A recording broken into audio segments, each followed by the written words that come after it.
Currently attending Las Positas, Tara teaches adaptive riding for hoof prints on the heart and wants to become a veterinarian. She participates in cattle roundups, trail riding, and team sorting. She has been training with a natural horsemanship coach, Leslie Desmond, and as an apprentice of the late Bill Dorrance. Interesting, wow. Tara enjoys working as a veterinarian technician, continuing her education and playing in alumni basketball tournaments. Slam dunk? Yeah? All right. She is inspired by the way our country was pioneered and the reflections of this lifestyle in the sport of rodeo and Western life, Western way of life. Let's give it up for Tara Reichert.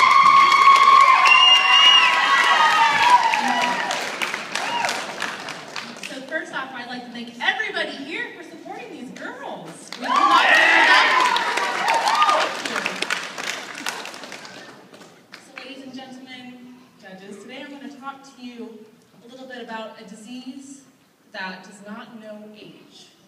This is a disease that will take an estimated 40,000 lives in the U.S. this year, and it will affect another 200,000 women. That's the U.S. alone. It's a scary number. For those of you who have already gathered, I'm talking about breast cancer. Breast cancer is the most highly diagnosed cancer in women today. In a report by the Alameda County Public Health Department, it is estimated, thank you, it is estimated that Livermore, our Livermore, is in the top 3 cities with the highest incidence rate for breast cancer. That's out of all 14 cities that make up Alameda County. We're in the top 3. We could be 1, we could be 2. That is too high. So I'm going to tell you about a woman named Terry Wheatley, an entrepreneur and a breast cancer survivor who felt the need to take action and make a difference. Terry herself, being a breast cancer survivor, had a hard enough time, but breast cancer had already taken her grandmother from her. It affected her mother, and it even affected her daughter, who had to have biopsies taken at a very young age. That is scary. If breast cancer runs in your family, it is even higher, there's a more higher likelihood that you too could be positive for this. So Terry felt that everybody in her family, everyone that she knew was affected by this disease, and felt very strongly that she needed to make it aware that if you diagnose it early, and if you treat early, you have a better outcome of survival.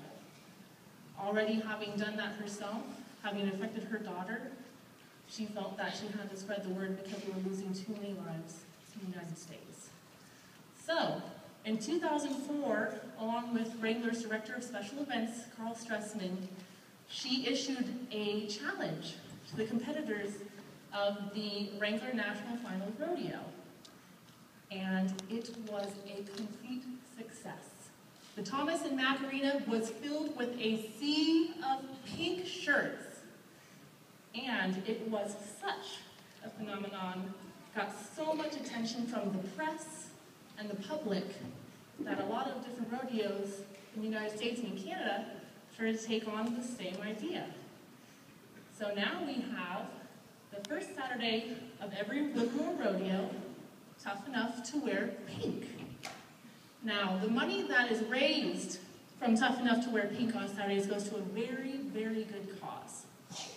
There is a facility called the Valley Care Public Health Library and the Ryan Comer Cancer Research Foundation, and that is located in Pleasanton, right next door to us. Depending on the support that the Livermore Rodeo receives from the public, the money that they get is donated straight into this research foundation, where families and patients alike can go to receive one-on-one help with the treatment that they're going through.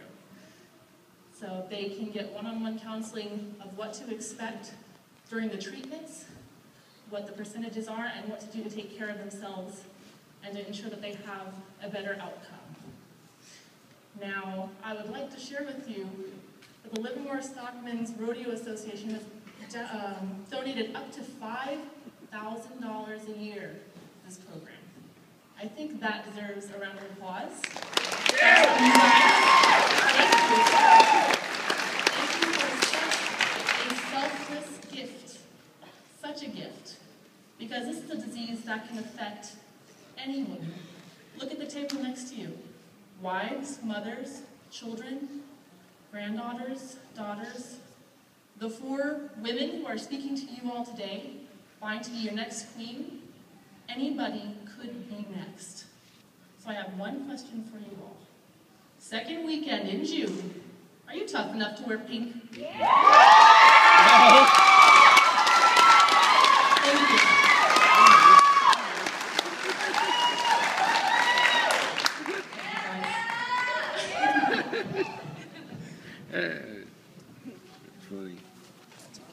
All right.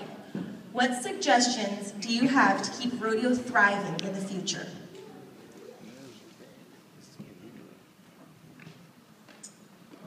I would say, like with anything that you want to keep thriving and alive in your families, share your passion for that with your children.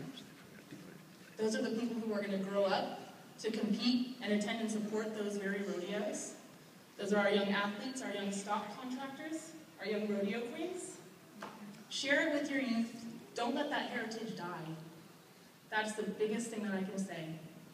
Thank you.